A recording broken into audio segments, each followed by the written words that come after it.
And now for a sort of system, because in a sense the system's got to give permission to innovation. You've heard that from the Minister, but to kind of discuss this and actually involve you in that discussion as well, I'd like to invite back to the stage the Minister, Gillian Skinner, and also the Director General of Health, Mary Foley. Mary, what are you looking for in innovation? I mean, is it anything, or any innovation is good innovation? In one sense, yes, in that innovation needs to be and is core business in our health services. And I think, as you said in your introduction, and as Robin was emphasising in her address, it is a characteristic of our health system. Our whole symposium today and our awards tonight are about acknowledging the innovation that goes on every day in our system and encouraging and supporting it, and most importantly providing opportunities for disseminating it. Where something works, to share it and look at whether we can scale that up across the whole system. It's about supporting that with good systems, data, evidence. It's not just about somebody has to have an idea, see something that's wrong that they want to fix, or have an idea of how something could be done better or differently. But then you have to put a lot of skills, support and disciplines around that to turn that into something that can really work. And we have to have a health system that does that for our people at all levels. And what's the role of the system manager in this, given that we now have a much more devolved process? Mm-hmm. What do you see the system manager, the ministry's role in this, if you like? Well, at a whole of system level, it is first of all about creating the culture that this is core business and supported, rather than needing to be heroic individuals and teams and organisations that feel they're pushing against the system or the grain. We do very practical things in New South Wales Health to support programs like Essentials of Care, to support nurses in teams to change how they do things in their units or wards. The Clinical Leadership Program, which is led by CEC, takes clinical leaders and teaches them tools and skills to do this. And also the Agency for Clinical Innovation and the clinical redesign school that we run across the system teaches people fundamental skills in how, when you can see an issue in your work environment that you want to work on, want to change, how do you go about that and how do you do that? And we've now got people right through our system who use those skills to be able to do some of the things we'll be showcasing today. Minister? Yes, as Mary said, excuse me. Look, from the minute I became the Health Minister, starting my rounds of the health system as the Minister, even though I'd been doing it for years as the shadow, it was very clear to me that, particularly with the devolved structure, particularly with the boards and the chief executives, the pillars that we'd enhanced with the ministry, there was an opportunity to build on the enthusiasm of those on the ground. And, you know, as a question you put to Robin, this is not just about, although I welcome the high flyers clinicians, it's about the nurse, it's about the cleaner, it's about the dietitian, it's about everybody in the system coming up with their ideas and our supporting it, from the Minister to the Director General, right through our system. There's a question from the audience on text here, which actually I was going to ask quite soon, which is in a sense, your appetite for risk. The front page of the Daily Telegraph tonight, which is always a difficult thing to manage in terms of public opinion. Gillian, your tolerance to failure. Yes, and it's called the Telegraph test. Is there anyone here from the Telegraph? It's called the Telegraph test. They don't come to intelligent things like this. The truth of the matter... Whoops. Yeah, I didn't say front that. page of the Telegraph tomorrow. Look, At least you disagreed with me. The Minister disagreed the Minister with the didn't MC. say that. Can that be recorded? That was Norman. Look, the truth of the matter, and this has been my working life before I was even involved in politics. I was Director of Youth Affairs, and we had an ethos in that small unit that said new ideas have to allow failure. You have to allow people to come up with ideas that might seem brainless, but you put them into practice and you think, hallelujah, why didn't I think of that? So look, we're not going to risk patients' lives, clearly. We are not going to do things that are outrageous. But I think innovation does take courage. It takes courage of somebody who's been timid in the past to speak up. And it takes those around them to say, look, that's an idea worth trying. And from the minister's point of view, I will always back those people, regardless of whether it causes me some pain, short term generally, in the media, because in the long run, this is how we improve our health system. But what adds to your argument, Mary, that there's a wraparound of discipline around it, which is an evaluation. It's properly argued with data around it. So there was another question earlier, which was about how to get the ears of those in power, so that you're on the ward, you've got an idea. How do you get the juices going in the system? What examples have you both seen that you think could give that? I mean, it's hard for you to determine that. That's mostly at the district level, but... Well, we've got board chairs, we've got board members, we've got chief executives, we've got hospital administrators. My suggestion to all of those people is do as Robin said, listen. Open the door when a new idea comes to you and support these new ideas that are coming up from the ground floor throughout your health systems. That's where most of the nominees for today and tonight's awards came from. They've all come through the process of being nominated and selected through the local health districts. Mary, if you were to talk to Robin or other researchers in the room, they would say that they've learned more from the things that don't work than the things that work, because you actually find out why it didn't work and you find something on the corner of this research which illuminates the rest of it. How do, rather than just saying it failed, what's this systematic way of looking? It's another SMS question about learning from things that go wrong. Yeah. Well, as anybody who's a scientist knows, that science is mostly about what goes wrong. In other words, you set up a hypothesis, then you set up a system for testing that.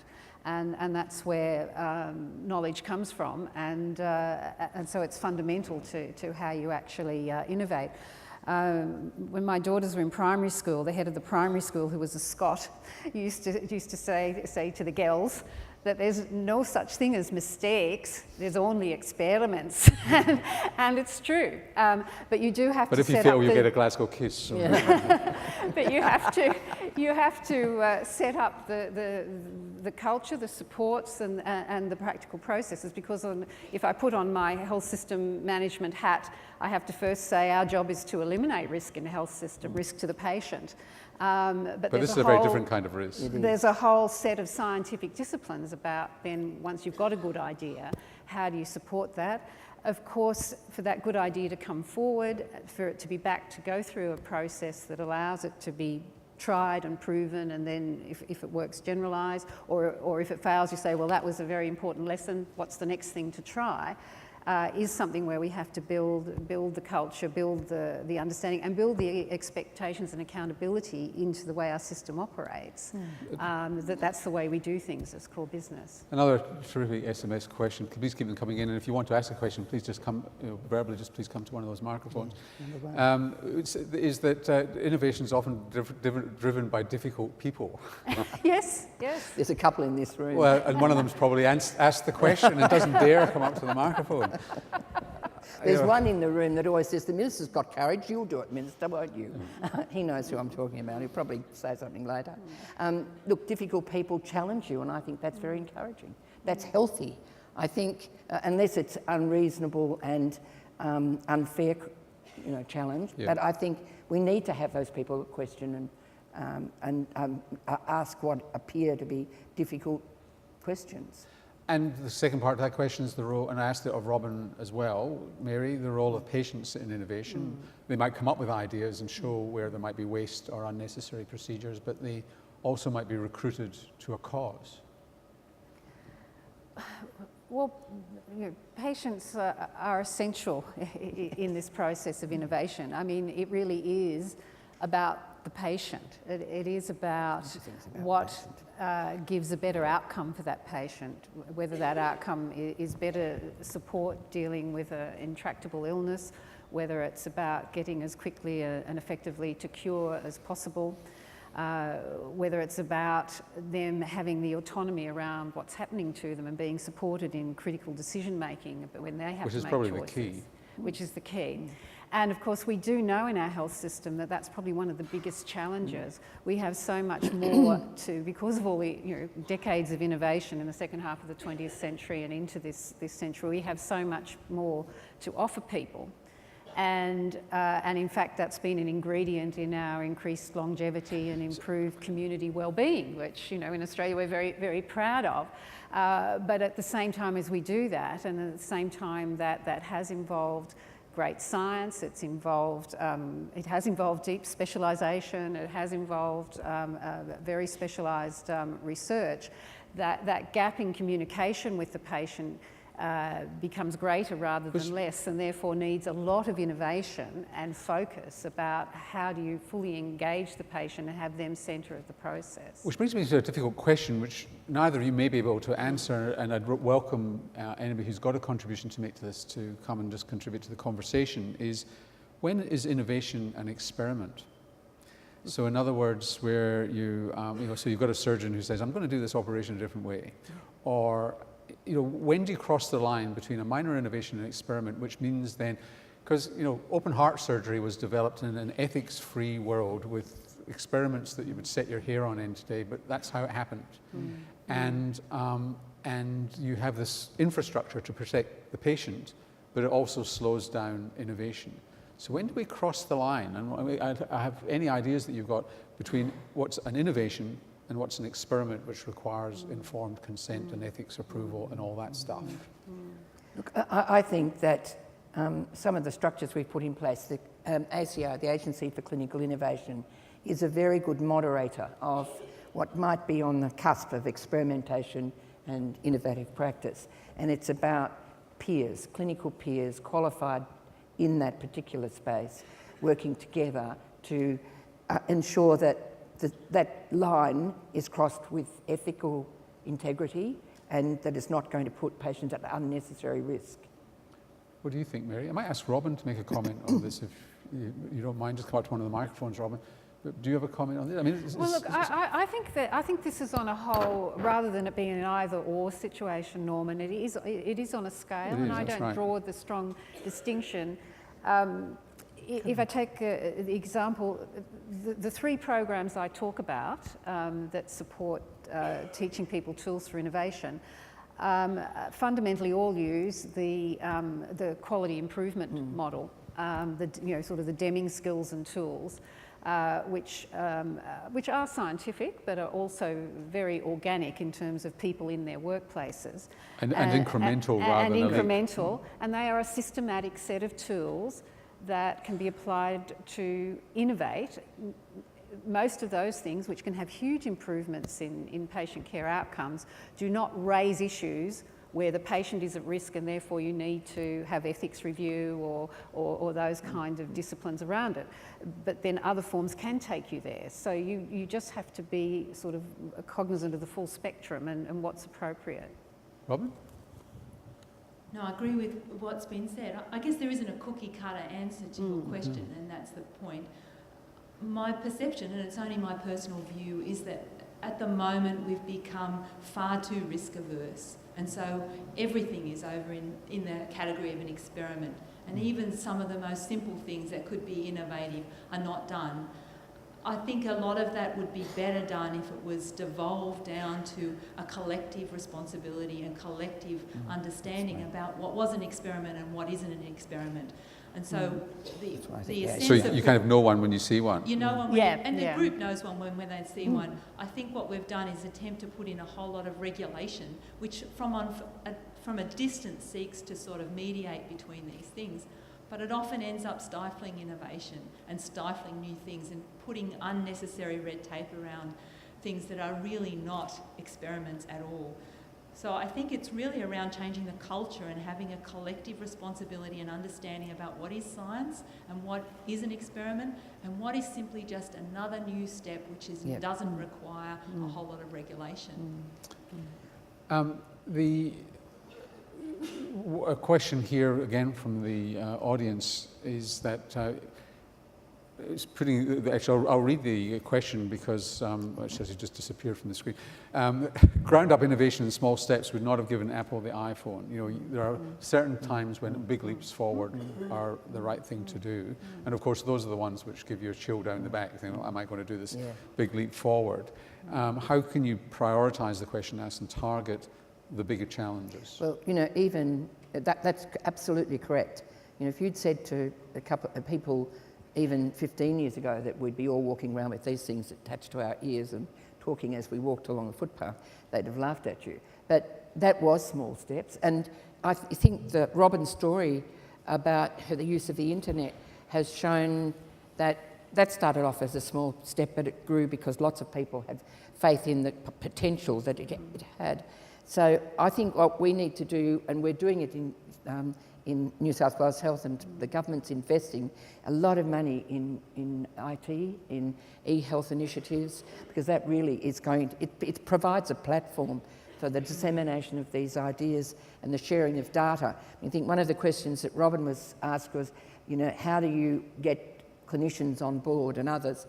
I think then show them the data, show them the best practice, show them that they're not doing as well as somebody else in their same field, and that grabs their attention. So as they say, we've got more pilots in Australia than Qantas. How do you, what's in your heads in terms of spreading? Obviously today's an example, it's a showcase for people to pick and choose you know, what they might take, but it's still pick and choose. There's a bit of serendipity involved. You know, some people who need this idea might not be here. How do you systematise spread? We've started off an innovation showcase on the health website. I don't know how many people are looking at it, but they should. I mean, it's an example. But also it's about making sure that we do this regularly. You know, Norman, in your role as a broadcaster, you say something for 1,000 times and somebody's heard it for the first time. It's about continuing to talk about what's happening, to provide the platform through the local health districts, from funding initiatives that we have to encourage innovation, and it's always been there. It's just that sometimes it takes a while for them to get through. Mary, have you seen innovation in other jurisdictions in other parts of the world that you feel that you'd like to see New South Wales emulate? Yes, I think the really emerging one globally is this issue of how do we achieve integrated care for patients across setting and across time, and particularly in the management of chronic disease, and that's a challenge in any health system, because hospital and acute care and primary health care tend to be oil and water in any system, and then depending on the system you operate in, given that they're usually different providers and different funding streams and other challenges, that creates real challenges to get seamless care and connected care for the patient, which then delivers the good outcomes for the patient. And there are some emerging models internationally where people are trying things, as there are here, and that's the area where I think we can speed up our approach rather than reinventing the wheel, draw as much as we can from things that people are trying elsewhere. Can I add to that? I totally agree with Mary. We've done the same discovery tours. But one of the things that I've recently discovered, wearing my medical research hat, you might be aware that we announced the winners of our medical devices small grants program, which blew me away really. We had 150 submissions, some winners which were absolutely fabulous. I think will go on to be major medical devices. But I learnt recently that the University of California, San Francisco it's almost like a warehouse with benches where the emerging young innovators are getting an opportunity to share space. There's a small amount of money that sets them up there, and I've said I want 2 places for New South Wales. Incubators, good idea. Another question on SMS, Mary, is obviously people feel oppressed by the NEAT and NEST targets, and therefore how do you innovate when in a system that's pushing you to drive through? I think the way to approach those, because having accountabilities and measures can be a good thing, but if they become an end in themselves, they become counterproductive and even sort of negative impacts. What we're trying to do ourselves within New South Wales Health, say for instance with NEAT, is to use it as an opportunity, see that as a proxy. Well, it's forced innovation in many hospitals. Use it as a proxy it's an outcome measure that indicates whether you're getting a whole lot of things right or a whole lot of things that need attention that go to the way you deliver care, rather than it being a mechanical target that you've just got to hit and get that score. And I think with our whole of hospital program, which we've named that way to say it isn't just about a target on need, but our whole of hospital program, the way we deliver care and how care, and that includes even before the patient gets to the hospital and after they're discharged, is starting to yield real benefits and changes and improvements in patient care, and we've got some fantastic examples to give. The end result of doing that is you can see your NEAT score improving, but that's the that's the byproduct outcome rather than what you're trying to do. That's the approach we're taking. Another very good question on SMS is about staff in rural areas who might want to innovate, but the circumstances in rural services are often that you just don't have the time in the day. Well, kind of nobody does, but it can be, with workforce problems, it can be particularly difficult. Any suggestions? Can I just say some of our best awards come from rural I was just going to say the same Right. thing. Watch this It's space, so people. true. Right, some fine time. It's awful to say, but the creativity and innovation is a consequence of the challenges of rural health delivery. So you do see some amazing models coming forward. Of course, what we need to do is to find ways to support. Could you please thank the Minister and the Director General?